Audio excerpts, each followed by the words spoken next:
ವೀಕ್ಷಕರೇ ನಮಸ್ಕಾರ. ಇವತ್ತಿನ ಕೃಷಿ ವಾರ್ತೆಗೆ ಸ್ವಾಗತ. ನಾನು ಕೃತಿಕಾ. ಮೊದಲಿಗೆ ಮುಖ್ಯಾಂಶಗಳು.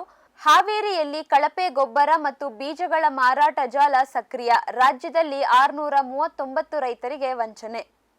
ಕೊಪ್ಪಳದಲ್ಲಿ 3 ಲಕ್ಷ ಹೆಕ್ಟೇರ್ ಪ್ರದೇಶದಲ್ಲಿ ಬಿತ್ತನೆ. ರಸಗೊಬ್ಬರದ ಕೊರತೆ ಇಲ್ಲ ಎಂದ ಸಚಿವರು. ಆಗಸ್ಟ್ 2ರಂದು 9.7 ಕೋಟಿ ರೈತರ ಖಾತೆಗೆ ಕಿಸಾನ್ ಸಮ್ಮಾನ್ ನಿಧಿಯ 20ನೇ ಕಂತು ಜಮಾ ಆಗಲಿದೆ ಎಂದ ಕೃಷಿ ಇಲಾಖೆ. ಜಮೀನು ಮೃತ ವ್ಯಕ್ತಿಯ ಹೆಸರಿನಲ್ಲಿದ್ದರೆ ಕಿಸಾನ್ ಸಮ್ಮಾನ್, ಕೃಷಿ ಸಬ್ಸಿಡಿ, ಪ್ರವಾಹ ಪರಿಹಾರ ಸೇರಿ ಯಾವುದೇ ಸೌಲಭ್ಯ ಇಲ್ಲ. ರಾಜ್ಯದ ರೈತರಿಗೆ ಸಿಹಿ ಸುದ್ದಿ. 2.5 ಲಕ್ಷ ಅಕ್ರಮ ಪಂಪ್ಸೆಟ್ ಅನ್ನು ಸಕ್ರಮಗೊಳಿಸಲು ಸೂಚಿಸಿದ ಮುಖ್ಯಮಂತ್ರಿಗಳು. ಶ್ರೀಗಂಧವನ್ನು ಬೆಳೆದ ರೈತರ ಪರದಾಟ. ಅತ್ತ ಮಾರುಕಟ್ಟೆ ಇಲ್ಲ, ಇತ್ತ ಕಳ್ಳಕಾಕರ ಭಯದಿಂದ ಹೈರಾಣಾದ ರೈತರು. ಇದೀಗ ವಾರ್ತೆಗಳ ವಿವರ. ಹಾವೇರಿಯಲ್ಲಿ ಕಳಪೆ ಗೊಬ್ಬರ ಮತ್ತು ಬೀಜಗಳ ಮಾರಾಟ ಜಾಲ ಸಕ್ರಿಯ. ರಾಜ್ಯದ 639 ರೈತರಿಗೆ ವಂಚನೆ. ಯೂರಿಯಾ ಗೊಬ್ಬರದ ಅಭಾವದ ನಡುವೆಯೇ ರಾಜ್ಯದಲ್ಲಿ ಕಳಪೆ ಗೊಬ್ಬರ, ಬೀಜಗಳ ಮಾರಾಟ ಜಾಲ ಸಕ್ರಿಯವಾಗಿದೆ.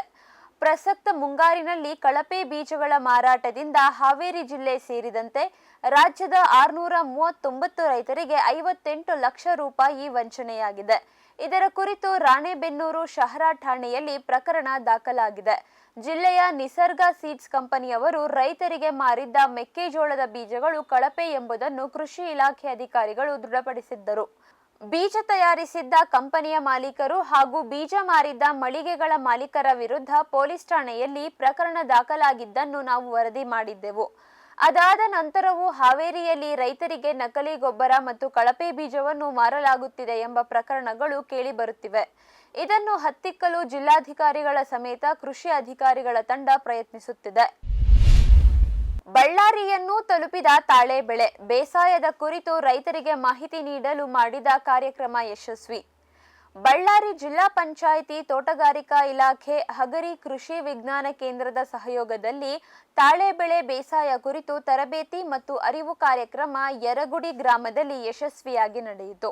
ಈ ಸಂದರ್ಭ ಮಾತನಾಡಿದ ತೋಟಗಾರಿಕಾ ಇಲಾಖೆ ಹಿರಿಯ ಸಹಾಯಕ ನಿರ್ದೇಶಕ ಶಂಕರಪ್ಪ, ತಾಳೆ ಬೆಳೆ ಬೆಳೆಯುವುದಕ್ಕೆ ಹೆಚ್ಚು ರಸಗೊಬ್ಬರದ ಅಗತ್ಯವಿರುವುದಿಲ್ಲ. ಕೇಂದ್ರ ಸರ್ಕಾರದಿಂದ 75%, ರಾಜ್ಯ ಸರ್ಕಾರದಿಂದ 25%ರಷ್ಟು ಸಹಾಯಧನ ದೊರೆಯಲಿದ್ದು ರೈತರು ಆರ್ಥಿಕ ಲಾಭ ಪಡೆಯಬಹುದಾಗಿದೆ ಎಂದರು. ನೀರು ಉತ್ತಮವಾಗಿ ಕೊಡಲು ಶಕ್ತರಾಗಿದ್ದರೆ ಎಲ್ಲಾ ರೈತರು ತಾಳೆಯನ್ನು ಬೆಳೆಯಬಹುದು ಎಂದು ರೈತರಿಗೆ ತಿಳಿಸಲಾಯಿತು. ಅನೇಕ ರೈತರು ಕೂಡ ಸಾಂಪ್ರದಾಯಿಕ ಭತ್ತವನ್ನು ಬಿಟ್ಟು ತಾಳೆಯನ್ನು ಬೆಳೆಯಲು ಉತ್ಸುಕತೆಯನ್ನು ತೋರಿದ್ದಾರೆ. ಕೊಪ್ಪಳದಲ್ಲಿ 3 ಲಕ್ಷ ಹೆಕ್ಟೇರ್ ಪ್ರದೇಶದಲ್ಲಿ ಬಿತ್ತನೆ. ರಸಗೊಬ್ಬರದ ಕೊರತೆ ಇಲ್ಲ ಎಂದ ಸಚಿವರು. ಕೊಪ್ಪಳ ಜಿಲ್ಲೆಯಲ್ಲಿ ಜುಲೈ ಅಂತ್ಯದವರೆಗೆ 2 ಲಕ್ಷ ಹೆಕ್ಟೇರ್ ಪ್ರದೇಶದ ಬಿತ್ತನೆಯ ಗುರಿ ಹೊಂದಲಾಗಿತ್ತು. ಆದರೆ ಉತ್ತಮ ಮುಂಗಾರು, ಸರಿಯಾದ ಸಮಯಕ್ಕೆ ಲಭ್ಯ ಇರುವ ಬಿತ್ತನೆ ಬೀಜ, ರಸಗೊಬ್ಬರದ ಕಾರಣ ಅಂದುಕೊಂಡಿದ್ದಕ್ಕಿಂತ ಹೆಚ್ಚೇ ಬಿತ್ತನೆಯಾಗಿದೆ. ಸದ್ಯಕ್ಕೆ 3 ಲಕ್ಷ ಹೆಕ್ಟೇರ್ ಪ್ರದೇಶ ಬಿತ್ತನೆಯಾಗಿದೆ ಎಂದು ಜಿಲ್ಲಾ ಉಸ್ತುವಾರಿ ಸಚಿವ ಶಿವರಾಜ್ ತಂಗಡಗಿ ತಿಳಿಸಿದ್ದಾರೆ. ಜಿಲ್ಲೆಯ ರೈತರಿಗೆ ಯಾವುದೇ ತೊಂದರೆ ಇಲ್ಲದಂತೆ ಯೂರಿಯಾ ಗೊಬ್ಬರ ವಿತರಣೆಯಾಗಿದೆ. ಈ ಹಂಗಾಮಿಗೆ ಬೇಕಾಗುವಷ್ಟು ಯೂರಿಯಾದ ದಾಸ್ತಾನು ಇದೆ. ರೈತರು ಆತಂಕ ಪಡುವ ಅಗತ್ಯ ಇಲ್ಲ ಎಂದು ತಿಳಿಸಿದ್ದಾರೆ. ಆಗಸ್ಟ್ 2ರಂದು 9.7 ಕೋಟಿ ರೈತರ ಖಾತೆಗೆ ಕಿಸಾನ್ ಸಮ್ಮಾನ್ ನಿಧಿಯ 20ನೇ ಕಂತು ಜಮಾ ಆಗಲಿದೆ ಎಂದ ಕೃಷಿ ಇಲಾಖೆ. ಪ್ರಧಾನಮಂತ್ರಿ ಕಿಸಾನ್ ಸಮ್ಮಾನ್ ನಿಧಿ ಯೋಜನೆಯ 20ನೇ ಕಂತು ಆಗಸ್ಟ್ 2ರಂದು ಶನಿವಾರ 9.7 ಕೋಟಿಗೂ ಹೆಚ್ಚು ಅರ್ಹ ರೈತರ ಖಾತೆಗಳಿಗೆ ಜಮಾ ಆಗಲಿದೆ. ಉತ್ತರ ಪ್ರದೇಶದ ವಾರಣಾಸಿಯಲ್ಲಿ ನಡೆವ ಕಾರ್ಯಕ್ರಮದಲ್ಲಿ ಪ್ರಧಾನಿ ಮೋದಿ ರೈತರ ಖಾತೆಗಳಿಗೆ ಹಣ ವರ್ಗಾವಣೆಗೆ ಚಾಲನೆ ನೀಡಲಿದ್ದಾರೆ. ಈ ವರ್ಷದ ಫೆಬ್ರವರಿ ಆರಂಭದಲ್ಲಿ ಯೋಜನೆಯ 19ನೇ ಕಂತನ್ನು ರೈತರಿಗೆ ನೀಡಲಾಯಿತು. ರೈತರು ಮುಂಬರುವ ಕಂತನ್ನು ತಪ್ಪಿಸಿಕೊಳ್ಳದಂತೆ ತಮ್ಮ KYC ಮತ್ತು ಇತರ ಅಗತ್ಯ ಪರಿಶೀಲನೆಗಳನ್ನು ಪೂರ್ಣಗೊಳಿಸಲು ಸೂಚಿಸಲಾಗಿದೆ. ಆಧಾರ್ ಆಧಾರಿತ ಪಾವತಿ ಮತ್ತು KYC ಜೊತೆಗೆ ಭೂ ಬಿತ್ತನೆಯನ್ನು ಕಡ್ಡಾಯಗೊಳಿಸಲಾಗಿದೆ. ಈ ಕಡ್ಡಾಯ ಮಾನದಂಡಗಳನ್ನು ಪೂರ್ಣಗೊಳಿಸದ ರೈತರ ಪ್ರಯೋಜನಗಳನ್ನು ನಿಲ್ಲಿಸಲಾಗಿದೆ. ರೈತರು ಪಟ್ಟಿಯಲ್ಲಿ ತಮ್ಮ ಹೆಸರು ಇದೆಯಾ ಎಂದು ಪರಿಶೀಲಿಸಲು ತೆರೆ ಮೇಲೆ ಕಾಣುತ್ತಿರುವ ಜಾಲತಾಣಕ್ಕೆ ಭೇಟಿ ನೀಡಬಹುದು. ಇದೀಗ ಒಂದು ವಾಣಿಜ್ಯ ವಿರಾಮ. ಸಮೃದ್ಧ ಸಾವಯವ ಗೊಬ್ಬರ, MSGP ಮತ್ತು KCDC ಉತ್ಪಾದನೆ, ಫಾರ್ಮ್ ಟಿವಿಯಿಂದ ಸರಬರಾಜು. ಅತಿ ಕಡಿಮೆ ಬೆಲೆಗೆ ಅತ್ಯುತ್ತಮ ಗೊಬ್ಬರ. ಇಲ್ಲ ಭಾರಲೋಹ, ಕೃಷಿ ವಿಶ್ವವಿದ್ಯಾಲಯದಿಂದ ಪರೀಕ್ಷಿತ. ಸಾವಯವ ಇಂಗಾಲ, NPK, PH, EC ಎಲ್ಲ ನಿಗದಿತ ಮಿತಿಯಲ್ಲಿ. ಅಡಿಕೆ, ತೆಂಗು, ಬಾಳೆ, ಕಾಫಿ, ದಾಳಿಂಬೆ, ದ್ರಾಕ್ಷಿ, ಕಬ್ಬು, ಭತ್ತ, ಜೋಳ, ಹತ್ತಿ ಹೀಗೆ ಎಲ್ಲಾ ಬೆಳೆಗಳಿಗೂ ಪ್ರಶಸ್ತ. ಜೀವಂತ ಮಣ್ಣು, ಸಮೃದ್ಧ ಬೆಳೆ. ಅತ್ಯಧಿಕ ಲಾಭಕ್ಕೆ ಬಳಸಿ ಸಿಟಿ ಕಾಂಪೋಸ್ಟ್. ಶ್ರಮಜೀವಿ ಫಾರ್ಮ್ ಟಿವಿಯಿಂದ ಜಸ್ಟ್ ಸೀಡ್ಸ್, ಕೈತೋಟ, ಸ್ವಂತಕ್ಕೆ ಬೆಳೆ ಮತ್ತು ತಾರಸಿ ತೋಟಗಳಿಗೆ ತರಕಾರಿ ಮತ್ತು ಹೂ ಬೀಜಗಳು. IIHR ಮತ್ತು ತೋಟಗಾರಿಕೆ ವಿಶ್ವವಿದ್ಯಾಲಯದ ಅಧಿಕ ಇಳುವರಿಯ ಸುಧಾರಿತ ತಳಿ ಹಾಗೂ ಹೈಬ್ರಿಡ್ ಬೀಜಗಳು. ₹50 ಚಿಕ್ಕ ಪ್ಯಾಕೆಟ್ನಲ್ಲಿ. UPI ಮೂಲಕ ಹಣ ಪಾವತಿಸಿದರೆ ಅಂಚೆ ಮೂಲಕ ಬೀಜ ನಿಮ್ಮ ಮನೆ ಬಾಗಿಲಿಗೆ. ಅಧಿಕೃತ ತಳಿಗಳ ನಿಜ ಬೀಜಗಳು. ಫಾರ್ಮ್ ಟಿವಿಯ ಮೊಳಕೆ guarantee. Just seeds. Farm TV ವೀಕ್ಷಕ ರೈತರ ಬೆಳೆ ರಕ್ಷಣೆ ಈಗ ಹಿಂದೆಂದಿಗಿಂತ ಸುಲಭ, ಸರಳ, ಸುರಕ್ಷಿತ. ಶ್ರಮಜೀವಿಯಿಂದ ಸೂಕ್ಷ್ಮ ಪೋಷಕಾಂಶ, ಸೂಕ್ಷ್ಮಾಣುಜೀವಿ ಮತ್ತು ಬೇರುವರ್ಧಕಗಳು. ಕಾಳುಮೆಣಸು ಸೊರಗು ರೋಗ ತಡೆಗೆ ಟ್ರೈಕೋಡರ್ಮಾ ಸುಡೋಮೋನಾಸ್. ಸಮೃದ್ಧ ಬೆಳವಣಿಗೆ, ರೋಗ ನಿರೋಧಕ ಶಕ್ತಿಗೆ IISR ಪೆಪ್ಪರ್ ಸ್ಪೆಷಲ್. ಕೋಕೋ ಗಿಡಗಳ ಆರೋಗ್ಯಕ್ಕೆ ಜಿಂಕ್ ಸಲ್ಫೇಟ್ ಮತ್ತು ಫೆರಸ್ ಸಲ್ಫೇಟ್. ಅಡಿಕೆ ಹಿಡಿಮುಂಡಿಗೆ ನಿರ್ವಹಣೆಗೆ ರೂಟ್ ಪವರ್, ಜಿಂಕ್ ಮತ್ತು ಬೋರಾನ್. ಖಚಿತ ಗುಣಮಟ್ಟ, ಪ್ರಾಮಾಣಿಕ ಬೆಲೆ, ನಿರಂತರ ಸಲಹಾ ಸೇವೆ.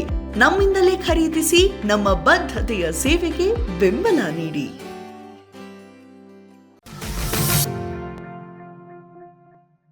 ವಿರಾಮದ ನಂತರ ಕೃಷಿ ವಾರ್ತೆಗೆ ಮತ್ತೊಮ್ಮೆ ಸ್ವಾಗತ.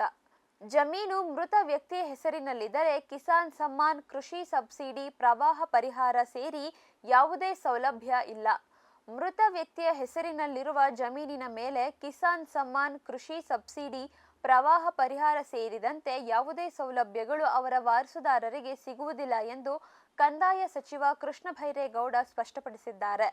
ಸುದ್ದಿಗಾರರೊಂದಿಗೆ ಮಾತನಾಡುತ್ತಾ ಮೃತರ ಹೆಸರಿನಲ್ಲಿರುವ ಜಮೀನಿಗೆ ಕಿಸಾನ್ ಸಮ್ಮಾನ್ ಕೊಡದಂತೆ ಕೇಂದ್ರ ಸರ್ಕಾರ ಸೂಚನೆ ನೀಡಿದೆ. ಕೃಷಿ ಸಬ್ಸಿಡಿ, ಪ್ರವಾಹ ಪರಿಹಾರಕ್ಕೂ ಇದು ಅನ್ವಯವಾಗುತ್ತದೆ.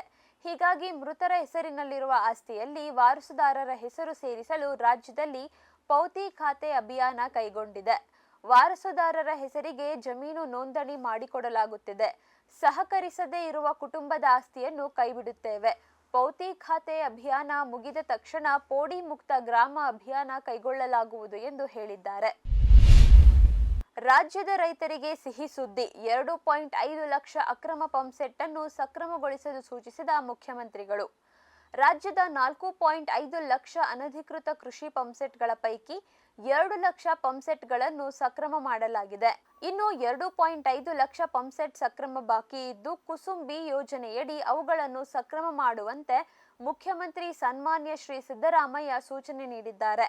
ಮಂಗಳವಾರ ಕುಸುಂಬಿ ಯೋಜನೆಗೆ ಸಂಬಂಧಿಸಿದಂತೆ ಪ್ರಗತಿ ಪರಿಶೀಲನಾ ಸಭೆ ನಡೆಸಿದ ಸಿಎಂ ಒಟ್ಟು 4.5 ಲಕ್ಷ ಅನಧಿಕೃತ ಪಂಪ್ಸೆಟ್ಗಳ ಪೈಕಿ 2 ಲಕ್ಷ ಪಂಪ್ ಸಂಪರ್ಕಗಳನ್ನು ಅಧಿಕೃತಗೊಳಿಸಲಾಗಿದೆ. ಉಳಿದವುಗಳನ್ನು ಕುಸುಂಬಿ ಯೋಜನೆಯಡಿ ಕೈಗೆತ್ತಿಕೊಳ್ಳಬಹುದು ಎಂದು ಹೇಳಿದ್ದಾರೆ. ಕುಸುಂಬಿ ಯೋಜನೆಯಡಿ ಸೋಲಾರ್ ಕೃಷಿ ಪಂಪ್ಸೆಟ್ ಅಳವಡಿಸಲು ಕೇಂದ್ರ ಸರ್ಕಾರ %30, ರಾಜ್ಯ ಸರ್ಕಾರ %50 ಸಹಾಯಧನ ನೀಡುತ್ತಿದೆ. ಫಲಾನುಭವಿಗಳು %20 ಭರಿಸಬೇಕಿದೆ. ಈ ಯೋಜನೆಯಡಿ ಸರ್ಕಾರ ₹752 ಕೋಟಿ ವ್ಯಯಿಸುತ್ತಿದೆ. ಶುಂಠಿಗೆ ಬೆಂಕಿ ರೋಗ, ರೈತರು ಕಂಗಾಲು. ಕೆಆರ್ಪೇಟೆ ತಾಲೂಕಿನಾದ್ಯಂತ ಕೃಷಿಯನ್ನೇ ಅವಲಂಬಿಸಿ ಶುಂಠಿ ಬೆಳೆದು ಜೀವನ ನಡೆಸುತ್ತಿದ್ದವರಿಗೆ ಸಮಸ್ಯೆ ಎದುರಾಗಿದೆ. ಈ ಬಾರಿ ಹೆಚ್ಚಿನ ಮಳೆಯಾಗಿದ್ದರಿಂದ ಕೊಳೆ ರೋಗ, ಬೆಂಕಿ ರೋಗ, ಎಲೆ ಚುಕ್ಕಿ ರೋಗ ಸೇರಿ ಇನ್ನಿತರ ರೋಗಗಳು ಶುಂಠಿಯನ್ನು ಬಾಧಿಸುತ್ತಿವೆ. ರೈತರು ಔಷಧ ತಂದು ಸಿಂಪಡಣೆ ಮಾಡುತ್ತಿದ್ದರೂ ಕೂಡ ಯಾವುದೇ ಪ್ರಯೋಜನವಾಗುತ್ತಿಲ್ಲ. ಕೇವಲ 3 ದಿನಕ್ಕೆ ಹಳದಿ ಬಣ್ಣಕ್ಕೆ ತಿರುಗಿ ಕಾಂಡಗಳು ಮುರಿದು ಬೀಳುತ್ತಿವೆ. ರೋಗ ನಿಯಂತ್ರಿಸಲು ರೈತರು ದುಪ್ಪಟ್ಟು ಹಣ ವ್ಯಯ ಮಾಡಿದರೂ ಯಾವುದೇ ಪ್ರಯೋಜನವಾಗಿಲ್ಲ. ಇದೆಲ್ಲದರ ಜೊತೆಗೆ ಮಾರುಕಟ್ಟೆಯಲ್ಲಿ ಬೆಲೆ ಕಡಿಮೆ ಆಗಿರುವುದು ಕೂಡ ರೈತರ ಚಿಂತೆಯನ್ನು ಹೆಚ್ಚಿಸಿದೆ. ಬೆಲೆ ಇದ್ದರೆ ಹಣ ಖರ್ಚು ಮಾಡಲು ರೈತರು ಯೋಚಿಸುವುದಿಲ್ಲ. ಆದರೆ ಸದ್ಯಕ್ಕೆ ಹಾಕಿದ ಬಂಡವಾಳವೂ ಕೂಡ ವಾಪಸ್ ಬರದ ಪರಿಸ್ಥಿತಿ ಇದ್ದು, ಅದರ ನಡುವೆ ಬಾಧಿಸುತ್ತಿರುವ ಬೆಂಕಿ ರೋಗ ರೈತರಿಗೆ ತಲೆನೋವು ಉಂಟು ಮಾಡಿದೆ. ಶ್ರೀಗಂಧವನ್ನು ಬೆಳೆದ ರೈತರ ಪರದಾಟ. ಅತ್ತ ಮಾರುಕಟ್ಟೆ ಇಲ್ಲ, ಇತ್ತ ಕಳ್ಳಕಾಕರ ಭಯದಿಂದ ಹೈರಾಣಾದ ರೈತರು. ಕೋಲಾರ ಮತ್ತು ಚಿಕ್ಕಬಳ್ಳಾಪುರ ಅವಳಿ ಜಿಲ್ಲೆಗಳಲ್ಲಿ ಸರ್ಕಾರದ ಮಾತು ನಂಬಿ ಬೆಳೆದಿರುವ ಶ್ರೀಗಂಧ ಮಾರಾಟ ಮಾಡಲಾಗದೆ, ಕಳ್ಳರಿಂದ ರಕ್ಷಿಸಿಕೊಳ್ಳಲು ಆಗದೆ ರೈತರು ಬವಣೆ ಪಡುತ್ತಿದ್ದಾರೆ. ಶ್ರೀಗಂಧ ಬೆಳೆಯಿರಿ ಶ್ರೀಮಂತರಾಗಿ ಎಂದು ಸರ್ಕಾರವೇ ರೈತರಿಗೆ ಪ್ರೋತ್ಸಾಹ ನೀಡಿತ್ತು. ಅದರಂತೆ ಕೋಲಾರ, ಚಿಕ್ಕಬಳ್ಳಾಪುರದ ಸಾವಿರಾರು ರೈತರು ಸುಮಾರು 50,000 ಎಕರೆ ಪ್ರದೇಶದಲ್ಲಿ ಶ್ರೀಗಂಧ ಬೆಳೆದಿದ್ದಾರೆ. ಶ್ರೀಗಂಧದ ಮರಗಳಿಗೆ ಈಗ 15 ವರ್ಷಕ್ಕಿಂತಲೂ ಹೆಚ್ಚು ವಯಸ್ಸಾಗಿದೆ. ಇದು ಕಟಾವಿಗೆ ಸೂಕ್ತ ಸಮಯ. ಆದರೆ ರೈತರಿಗೆ ತಮ್ಮ ಶ್ರೀಗಂಧವನ್ನು ಮಾರಾಟ ಮಾಡಲು ಅವಕಾಶ ಕಲ್ಪಿಸುವ ವಿಚಾರದಲ್ಲಿ ಸರ್ಕಾರ ಸೂಕ್ತ ಕ್ರಮ ಕೈಗೊಂಡಿಲ್ಲ. ಮುಕ್ತ ಮಾರುಕಟ್ಟೆಯಲ್ಲಿ ರೈತರೇ ನೇರವಾಗಿ ಮಾರಾಟ ಮಾಡಲು ಕಾನೂನಿನಲ್ಲಿ ಅವಕಾಶವಿಲ್ಲ. ಇದರಿಂದ ರೈತರಿಗೆ ತೊಂದರೆಯಾಗಿದೆ. ಅದಲ್ಲದೆ ಶ್ರೀಗಂಧ ಕಳ್ಳರು ರೈತರಿಗೆ ದೊಡ್ಡ ತಲೆನೋವಾಗಿದ್ದಾರೆ. ಮರಗಳ ರಕ್ಷಣೆಗೆ ಸಿಸಿಟಿವಿ ಕ್ಯಾಮೆರಾ, ಬುಡದ ಸುತ್ತಲೂ ಬೇಲಿ ನಿರ್ಮಾಣ, ಸೋಲಾರ್ ಫೆನ್ಸಿಂಗ್ ಮಾಡಿದ್ದರೂ ಕಳವು ಪ್ರಕರಣಗಳು ನಿಂತಿಲ್ಲ. ಆರಂಭದಲ್ಲಿ ಸಸಿಗಳನ್ನು ಕೊಟ್ಟು ಪೋಷಿಸಲು ಉತ್ತೇಜಿಸಿದ ಅರಣ್ಯ ಇಲಾಖೆ ಇದೀಗ ತಮಗೆ ಸಂಬಂಧವಿಲ್ಲದಂತೆ ವರ್ತಿಸುತ್ತಿದೆ. ಅದಲ್ಲದೆ ಪೊಲೀಸ್ ಇಲಾಖೆಯವರು ಕೂಡ ನೀವು ಬೆಳೆದ ಬೆಳೆಯನ್ನು ನೀವೇ ರಕ್ಷಿಸಿಕೊಳ್ಳಬೇಕು, ಪ್ರತಿಯೊಬ್ಬರ ತೋಟಗಳಿಗೂ ಬಂದು ರಕ್ಷಣೆ ನೀಡಲು ಸಾಧ್ಯವಿಲ್ಲ ಎನ್ನುತ್ತಿರುವುದು ರೈತರ ಆಕ್ರೋಶಕ್ಕೆ ಕಾರಣವಾಗಿದೆ. ಒಟ್ಟಾರೆ ಸರ್ಕಾರ ತಮ್ಮ ಸಹಾಯಕ್ಕೆ ಧಾವಿಸಬೇಕು, ಮಾರುಕಟ್ಟೆ ಒದಗಿಸಿಕೊಡಬೇಕು, ಇಲ್ಲವೇ ನಮ್ಮ ಮರಗಳನ್ನು ನಾವು ಕಡಿದು ದಾಸ್ತಾನು ಮಾಡಿಕೊಳ್ಳಲು ಅವಕಾಶ ನೀಡಬೇಕು ಎಂದು ರೈತರು ಕೋರಿಕೊಂಡಿದ್ದಾರೆ. ಇವಿಷ್ಟು ಇವತ್ತಿನ ಕೃಷಿ ವಾರ್ತೆ. ಕೃಷಿಯ ನಿರಂತರ ಕಾರ್ಯಕ್ರಮಗಳಿಗಾಗಿ ವೀಕ್ಷಿಸಿ ಫಾರ್ಮ್ ಟಿವಿ. ನಮಸ್ಕಾರ.